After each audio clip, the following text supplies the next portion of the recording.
everybody. So today I'm going to be repotting this Majesty Palm, and I'm going to go over the potting mix that I use, how to prevent pests, and also just general repotting tips. So here we have a Majesty Palm that I got, and first thing I'm going to do is I'm going to select for repotting the best appropriate pot size. And believe it or not, this pot is perfect in size.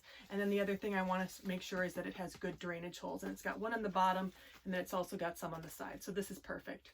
And then you're just going to be inspecting the plant, seeing if you can spot any possible pests or disease or problems.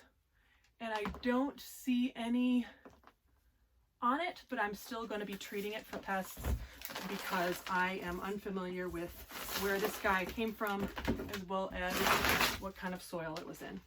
So here I'm just going to slightly loosen up the existing soil, and I'm just shaking it off. And fungus gnats live dormant in soil often, so I'm going to be getting rid of all of this, and I'm only going to be using fresh batch of potting mix, something that I make specifically for citrus and palms, and then I'm going to amend it a little bit just to give it a little extra boost and protection, and then also cater it just for Majesty palms. So I'm just kind of shaking the soil loose here, trying to do this without disturbing the root system too much. I want to get as much of this off though as I can. But if I can't get all of it off, I can also dunk it in water, or like I said, I'm going to be treating it with some horticultural spray for pests. So I will also spray the roots if there's still a substantial amount of soil on here, and it looks like there is going to be still some left on here. So just to give you guys an idea of what the root system looks like here. This is always super fun, I think, to check out to see how this looks. Really cool. So it's got some nice healthy roots here, and a lot of finer roots, which is interesting. I haven't repotted very many of these particular palms, so I'm not as familiar with their particular structure. Okay, so next thing I'm going to do here is I'm going to be getting rid of all this soil here, all this old stuff, making sure it is completely, there isn't any cross-contamination here. So I'm just going to place this in the nursery pot that I'm going to be using. And actually, you know, I could go up one or 2 inches in diameter pot size if I wanted to. And I might do that just so I don't have to repot it as soon.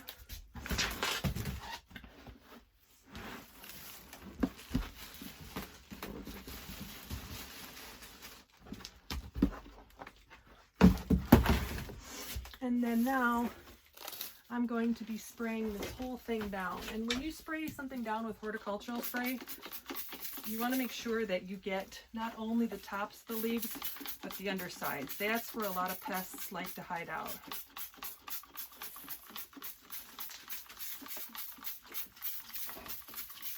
And especially palms, they tend to be more prone to fungus gnats and other pests because they have so much surface area.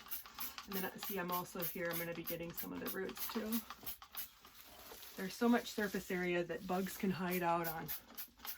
So I can also, I might, after I let this sit on here for a little bit, I can spray it down with some water as well, and that'll just help just really distribute this horticultural spray even further.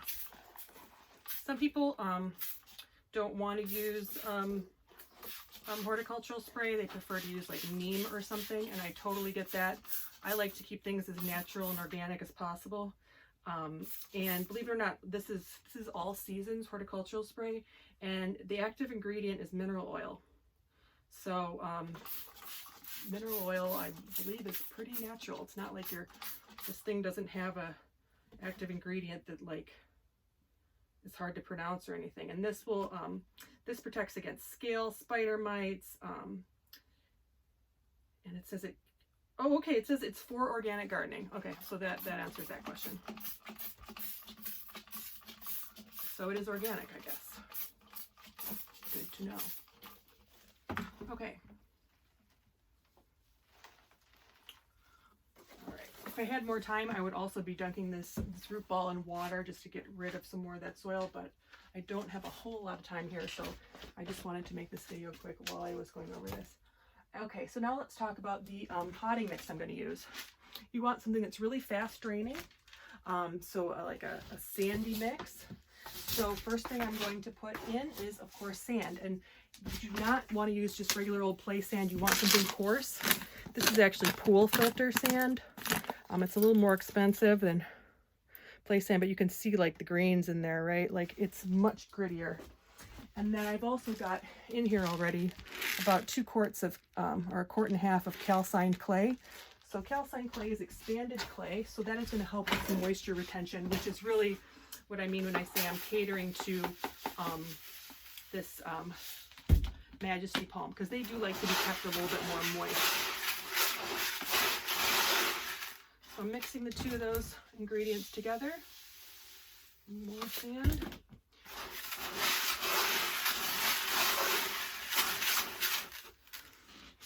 All right, and then now I have already made up here just like my all-purpose premium blend soil. So that is got pumice in it, perlite, cocoa coir, and then some organic compost that I make myself here. And so then it's all ready to go, because that's really the base of all of any potting mix. You need those ingredients, and then I amend from there. So now I am just mixing all those ingredients together. And just to give you an idea, this particular pot is going to require about 2.5 gallons of soil. And I amended the soil that I, the base there that I just added with about 2 quarts of coarse sand and about 1.5 quarts of calcined clay. I don't have an exact ratio. Like I said, I kind of eyeball it, and then I cater it to each individual plant. You can also buy pre-made citrus palm cactus mix from the big box stores, and it's probably made by Miracle Grow, and that stuff, let me just tell you, it's absolute crap. You could stare at that with a microscope, I feel like, or get out your magnifying glass, and you will not see any granules of sand, which is what you should see in a citrus palm or cacti mix. And I'll show you what I mean by being able to see granules in just a second, because I use really coarse sand. They don't use, because they don't want to spend the money on it. But see, you can, even the camera, I'm sure, can pick up on the tiny little grains there. That's that coarse sand. So this is how you know you got a lot of grit in there, lots of different amendments. That's when you know you've got a good mix. Okay, so now for the pot, I'm kind of deciding if I want to use this pot or if I want to go up one more size in pot size. Let's see. I think considering, I think that we'll keep it in here. We'll keep it in this one, yeah. Okay, so what I'm going to do first is I'm going to put some soil in the base here, and just to make sure that the bottom roots are not just like touching. And then I'm just going to hold it at the height I want it to be at when I'm done. And then I'm just going to start taking handfuls and rotating it and filling it in on all of the sides.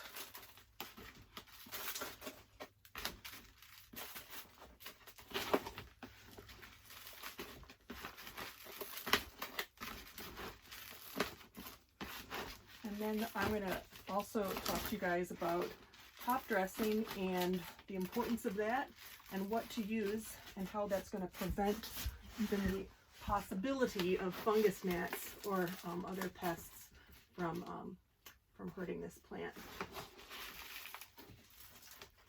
There are a lot of different remedies out there that people talk about on YouTube as far as what you can do to treat and prevent fungus gnats, and it's just remarkable to me because it's really a lot simpler than all that. It's just get it in a good mix. You won't have fungus gnats in a mix that's premium. Make your own, or I'll also put a link in the description below to all of our various amendments and potting medium. So there, I just lightly patted it in there. And here's what you do in order to prevent pests. We're going to top dress this with just like a 1/2 inch of, ideally I would use diatomaceous earth, just because these are so prone to fungus gnats and other types of pests. Coarse diatomaceous earth is usually what I would use. However, I am out of it right now. So I am going to just do a layer of coarse sand. And what that's basically going to do is it's still going to allow plenty of oxygen and water to reach the soil, but it's going to prevent those fungus gnats and other pesky things that require access to soil in order to lay their eggs. So I'm just putting a fine coat on here. And if you can see that, yeah. And also I really like the look of this. It just looks finished. It looks clean. And then the look of the white diatomaceous earth, or this kind of creamy sand color against the green, it's just really pretty and clean looking, in my opinion.